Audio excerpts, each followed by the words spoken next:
killing the well-fed, and the poor are now killing the rich. And this is what we've been talking about for a long time. We're a nation of 200 million, maybe.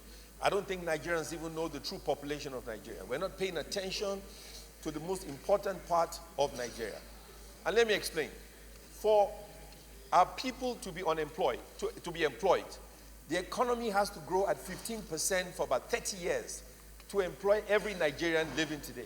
Our reaction to employ them in government is counterproductive. It does two things. One, it increases the budget, which means there's less money for social intervention.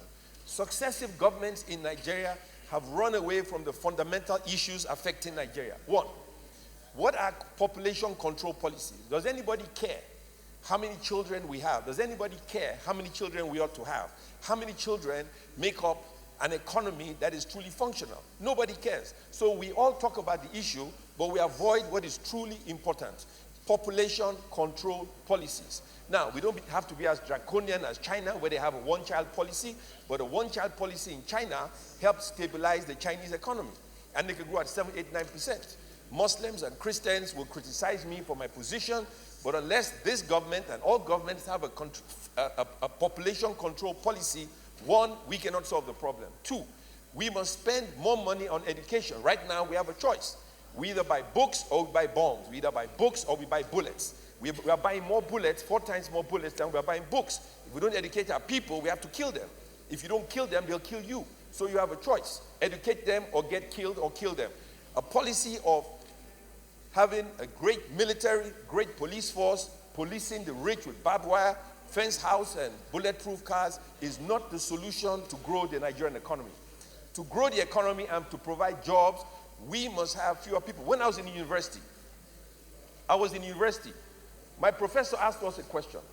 He said, are the Jews the chosen people? Everybody in the class, I was 18 years old, was quiet. He said, are the Jews the chosen people? And he said, let us analyze that question. They said the average Jewish family has 1.5 children per family. The average education of a Jew is maybe a master's degree. But what do we have? What is the average education of a Nigerian? So because they have fewer people, they focus on technology, they grow the economy. With fewer people, they have an advanced economy in an environment that is not so conducive for great development. But we think having babies is equivalent to wealth, is equivalent to success, is equivalent to development, is counterproductive. We analyzed that situation. And here we are today. We are making babies. We're not educating our children. We're not giving them jobs. They have no future. Because they have no future, they carry a gun, they carry a knife, they point it at you, they take you out. Because they see you with a beautiful car. And they're on the street. So the road between Kaduna and Kanu is as dangerous as any road in the country. And let me tell you this. The population problem you have in the north is in the whole country. When I went to Bayelsa, 10, 15 children with no clothes on in every hut. So don't think the population problem is a northern problem. It is a Nigerian problem.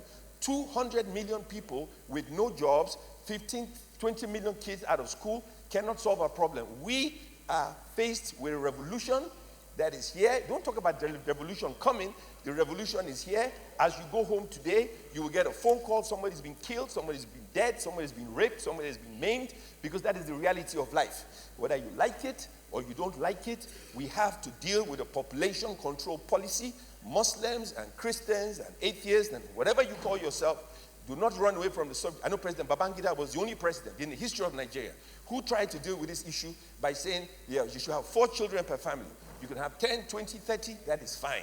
But as long as you have 20 children, 50 children, be ready to educate them, give them a job, give them hope. If you don't, we have no choice. And one of you or all of us will be faced with a firing squad very soon. Thank you very much. Deputy Senate President.